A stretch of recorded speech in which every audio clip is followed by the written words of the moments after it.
Assalamualaikum warahmatullahi wabarakatuh. Alhamdulillah, puji dan syukur senantiasa kita panjatkan kepada Allah Subhanahu wa taala. Salat dan salam juga semoga senantiasa tercurah dan terlimpahkan kepada baginda Nabi besar Muhammad sallallahu alaihi wasallam.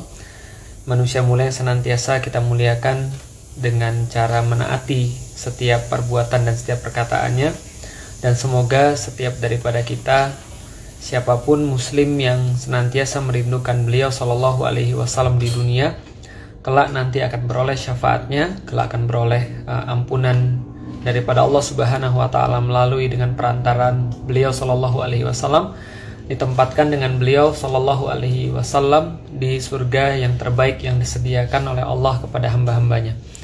Baik, teman-teman yang insyaallah dirahmati Allah, malam ini singkat aja kita coba akan sedikit sharing ya tentang penistaan agama. Dan ini adalah sesuatu yang rame ya akhir-akhir ini tentang penistaan agama. Kita sudah tahu ada orang-orang, dan ini nggak habis-habis ya, orang-orang yang di luar daripada kaum muslim, mereka terus-menerus memprovokasi, memberikan ucapan-ucapan kebencian, memberikan ucapan-ucapan yang tidak pantas, dan seolah-olah ini terus-menerus terjadinya ini seolah-olah ada pembiaran, dan kalaupun ditindak tidak menimbulkan sebuah kejeraan terhadap orang-orang yang lain untuk berbuat yang sama. Nah, yang pertama-tama saya coba ingin membahas dulu tentang kata-kata penistaan ya. Jadi kapan sih sesuatu itu dikatakan penistaan? Karena kalau kita bicara tentang dakwah, kalau kita bicara tentang menyampaikan tentang sesuatu, kadang-kadang memang menyampaikan sesuatu itu ya bisa aja kita menyinggung orang lain. Tapi apakah setiap kita menyinggung orang lain itu adalah sebuah penistaan? Coba kita bahas dulu ya. Contoh misalnya begini. Saya berkali-kali itu dibahas di sosial media, dibahas di YouTube, Instagram, dan seterusnya.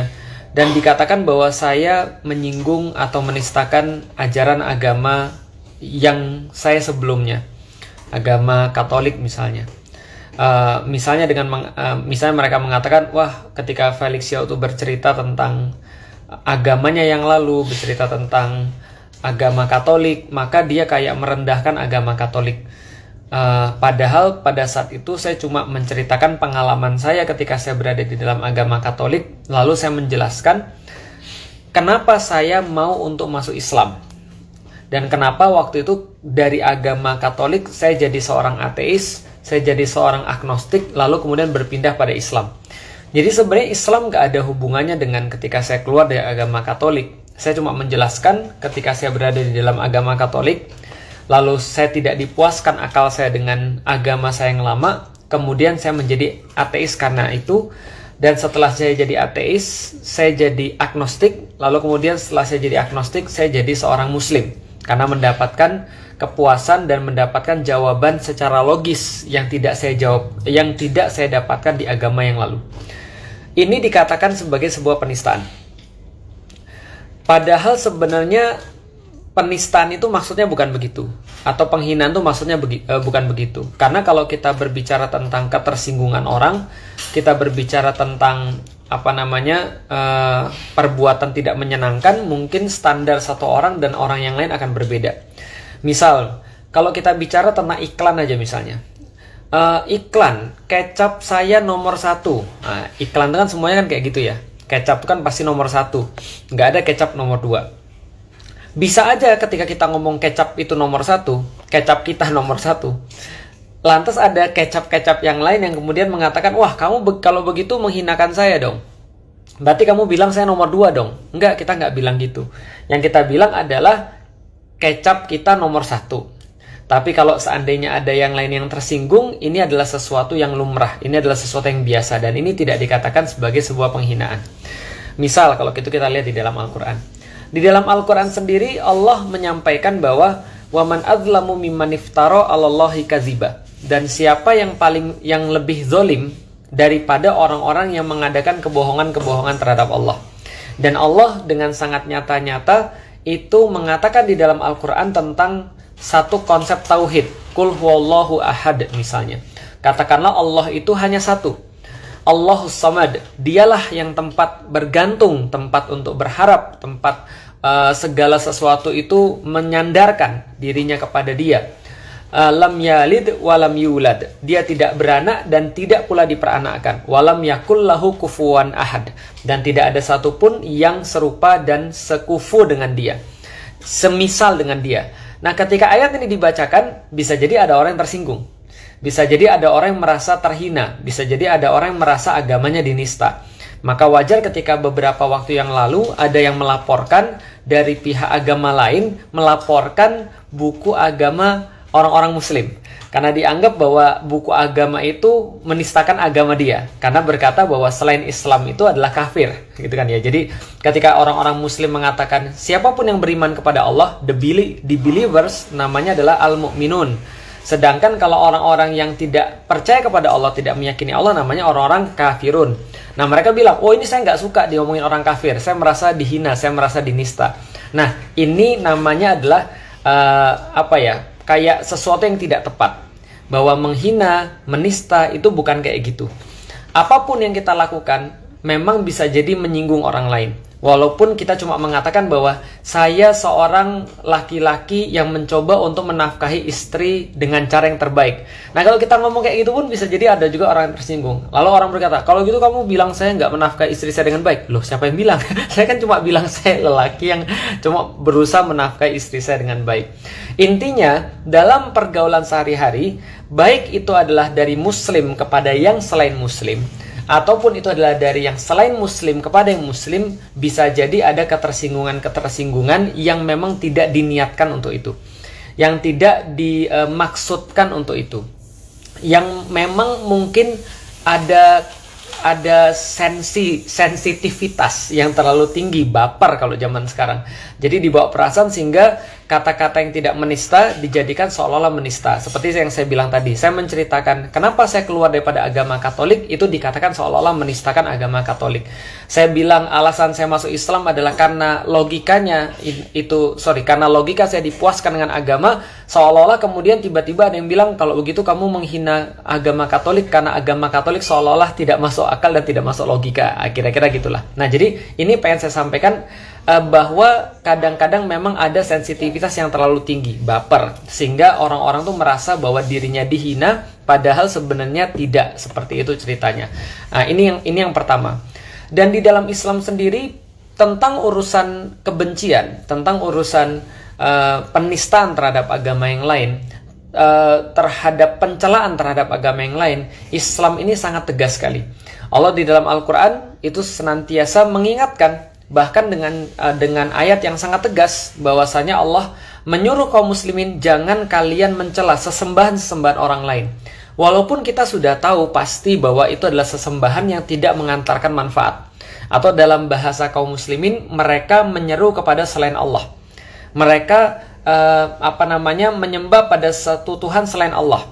Bahwasanya mereka tidak beriman. Bahwasanya kita tahu persis, tapi walaupun kita tahu persis, kita nggak boleh mengadakan sebuah celaan, tidak boleh mengadakan sebuah hinaan, tidak boleh menistakan dalam tanda kutip, memberikan olok-olokan gitu kan ya terhadap keyakinan-keyakinan yang mereka percayai atau yang mereka yakini. Contoh misalnya, dulu seringkali kalau kita dengar ya, banyak sekali guyonan-guyonan yang kadang-kadang nggak pas. Contoh misalnya, kalau seandainya di agama Katolik atau di agama selain Islam lah, mungkin agama Katolik atau agama Buddha atau agama Hindu, lantas masih ada patung-patung.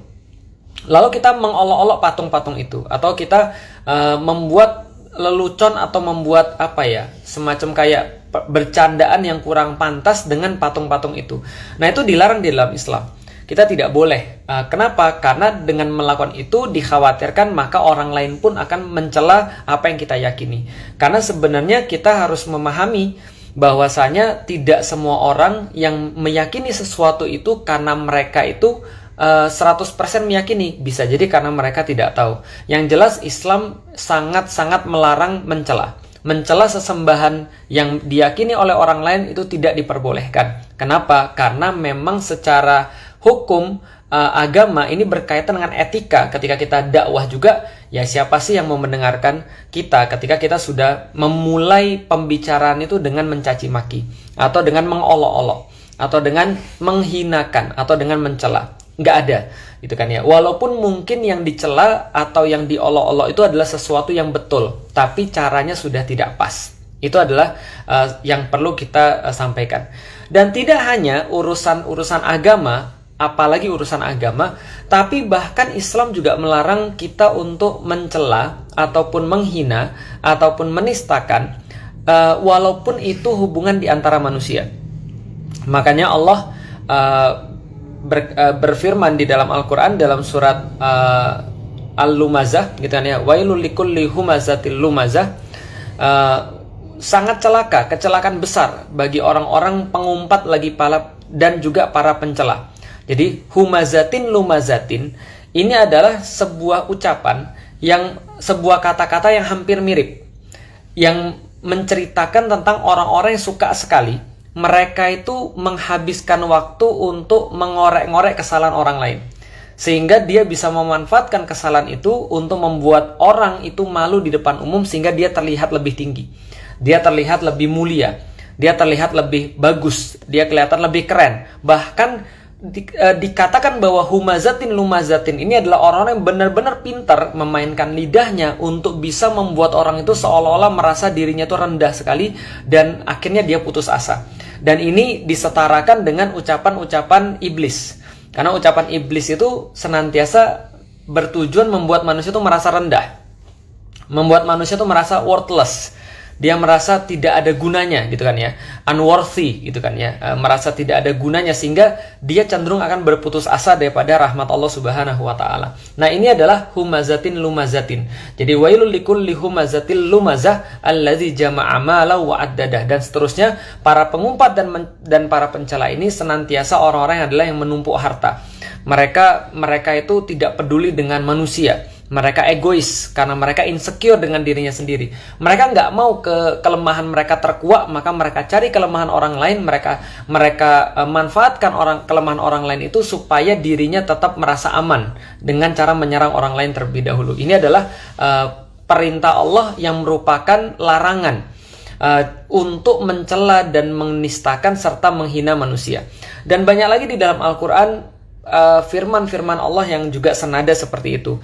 Jangan kalian menggelari salah satu daripada kalian dengan gelaran-gelaran yang buruk. Jangan memanggil dengan ucapan-ucapan yang buruk, gitu kan, dan seterusnya dan seterusnya dan seterusnya. Ini semua adalah sesuatu yang memang tidak diperbolehkan di dalam Islam.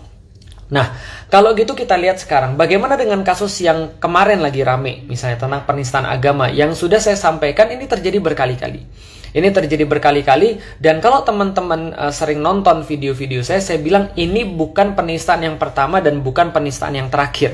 Kenapa? Karena dalam situasi yang kayak gini, dalam kondisi yang kayak gini, maka ada sebuah kondusivitas. Kayak apa ya? Kayak orang yang memang menistakan agama tuh memang disediakan tempatnya untuk itu.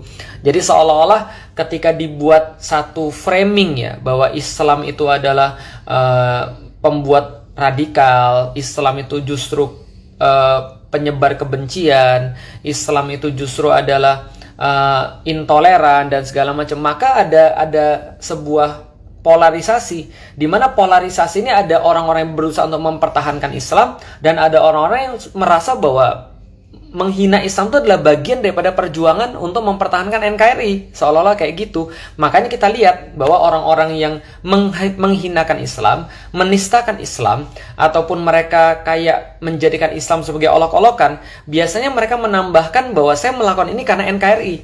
Contoh misalnya ucapan-ucapan kadrun, misalnya ucapan-ucapan misalnya contoh kayak mabuk agama dan seterusnya. Ujung-ujungnya mereka bilang, kami melakukan ini karena kami cinta Indonesia, agar Indonesia tidak diarabisasi, agar Indonesia tidak dijajah oleh agama Islam dan seterusnya. Ini adalah ide besarnya.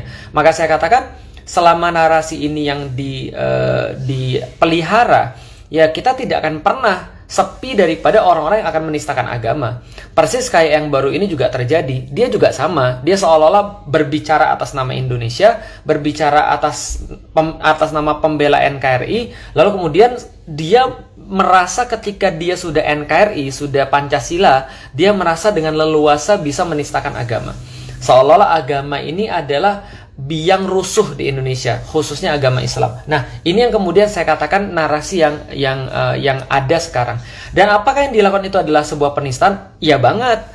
Ini bukan soalan cuma pengakuan terhadap bukan cuma soalan pengakuan Nabi ke-26. Bukan hanya itu, tapi orang ini udah lama banget. Orang-orang kayak gini banyak, mereka tersistematis dan mereka merasa kuat, mereka merasa punya backing, mereka merasa untouchable, mereka merasa bahwa ya melihat kejadian-kejadian abu-abu, melihat kejadian-kejadian ya semua teman-temannya itu, mereka merasa bahwa ya we are untouchables, kita nggak akan pernah disentuh. Kenapa? Karena sekarang anginnya lagi seolah-olah melawan radikalisme, dan saya ini adalah bagian daripada deradikalisasi gitu loh maksudnya. Jadi saya melakukan sesuatu untuk negara saya, dan negara saya tidak akan pernah memperlakukan saya buruk. Kira-kira itu kemudian yang mereka pikirkan, sehingga mereka merasa sangat pede banget gitu loh. Padahal yang dilakukan itu penistaan banget. Bukan hanya mengaku sebagai Nabi ke-26 dan mengolok-olok istilah-istilah di dalam Islam, tapi lebih daripada itu, yang dilakukan ini sudah dalam proses ya bullying, tapi bukan hanya bullying terhadap manusia, tapi bullying terhadap agama. Dan ini adalah sesuatu yang bisa kita lihat dan kita saksikan. Nah, yang bisa kita ambil lagi teman-teman sekalian adalah pertama, kita harus tahu kalau ada orang itu mau dakwah dan niat mereka adalah menyebarkan agamanya, dan saya pikir ini lumrah ada pada setiap agama atau setiap keyakinan apapun.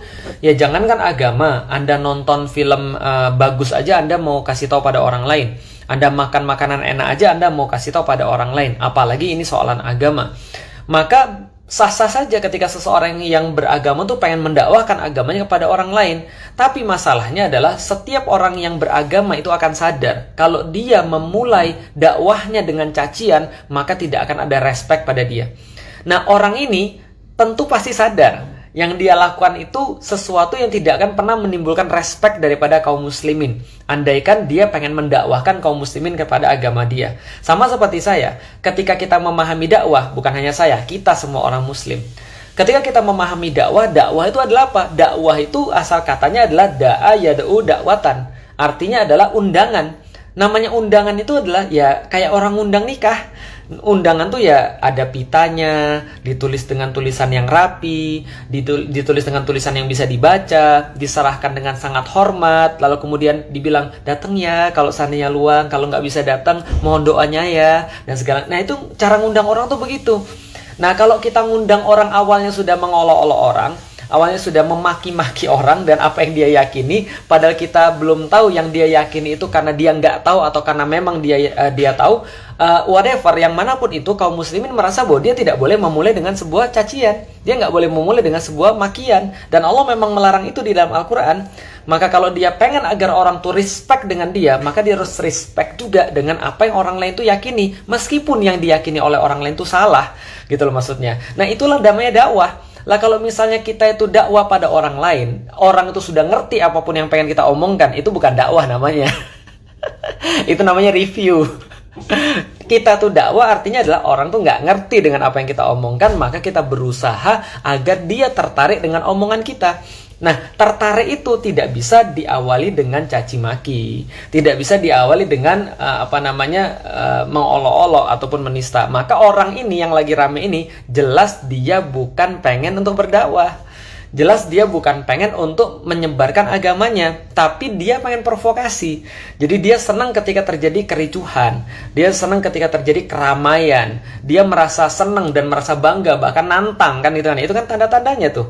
Dia merasa hebat, nantangin, merasa kuat, merasa untouchable gitu kan ya. Nah, ini yang kita bilang bahwa orang-orang kayak gini yang memang harus mendapatkan pelajaran. Artinya gini, teman-teman sekalian, kita sama sekali tidak merasa bahwa kita itu adalah sebuah kaum yang harus merespon segala sesuatu itu dengan marah, tidak. Kita marah ketika agama kita dihina, itu wajib hukumnya. Jadi kitanya sendiri marah ketika agama kita dihina, itu hukumnya wajib. Tapi ketika kita sudah marah, kan ada respons tuh.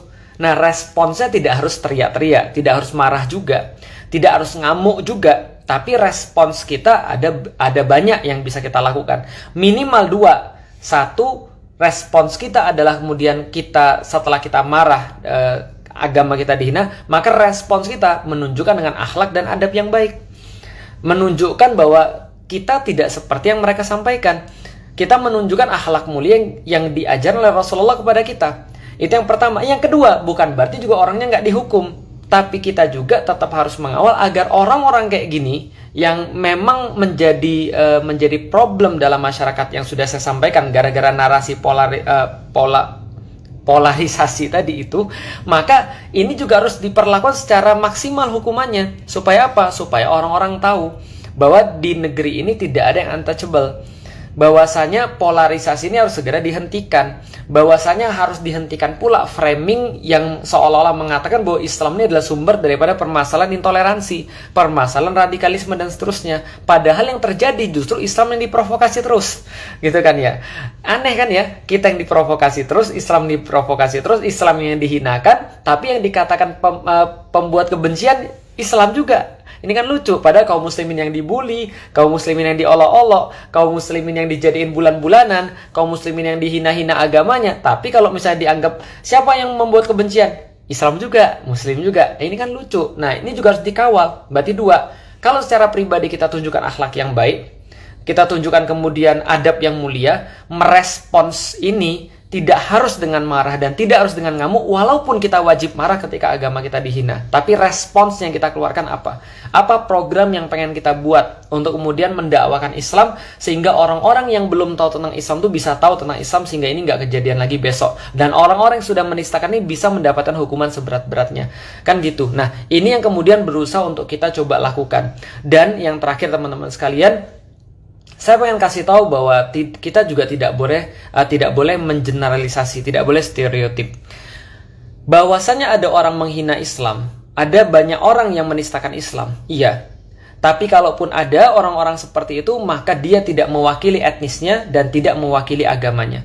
Jadi kalau ada satu orang yang melakukan seperti itu dan dia Katolik, bukan berarti Katoliknya yang menjadi problem. Kalau dia adalah orang Chinese misalnya, bukan Chinese yang jadi problem. Tapi saya kan juga Chinese gitu kan ya. Tapi yang kita jadikan problem adalah pandangan apa yang bisa membuat orang tuh jadi kayak gitu. Dan saya udah ceritain panjang lebar dari awal. Dan kalau pandangan ini diambil oleh orang manapun, etnis apapun, agama apapun, bahkan tidak beragama sekalipun, maka hasilnya pasti akan sama. Nah, karena itulah teman-teman sekalian, yang kita pengen sampaikan adalah mudah-mudahan pihak berwenang ini segera kemudian untuk menyelesaikan, untuk menunjukkan pada seluruh orang bahwa nggak ada orang untouchables. Yang dilakukan itu sudah lebih daripada penistaan kalau menurut saya. Itu sangat-sangat kasar sekali gaya penyampaiannya. Apa yang disampaikan juga sangat kasar sekali. Dan dia merasa bahwa dia tidak akan pernah mendapatkan masalah. Jadi ini harus diselesaikan segera supaya orang-orang tuh bisa ngelihat ini loh yang memang terjadi. Yang ini loh keadilan yang memang bisa ditegakkan. Yang kedua, bagi kaum muslimin semua, kita wajib marah ketika agama kita dihina.